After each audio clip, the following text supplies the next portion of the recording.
Your pain in your hip area is coming from the fact that you have worn away the cartilage cushion on the ball and the socket of your hip. So now it is rubbing bone on bone, and that is making the pain in the general area of the hip, which may be the back of the hip near the buttock, the side of the hip, or the groin, or even some patients have mostly knee pain, surprisingly, with their hip arthritis. When a total hip replacement is performed, basically what is done is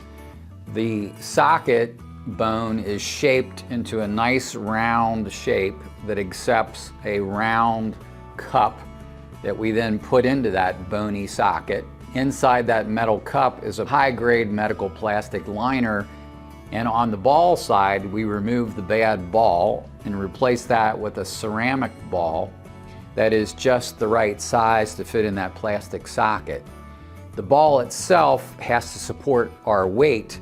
so that is supported with basically a foundation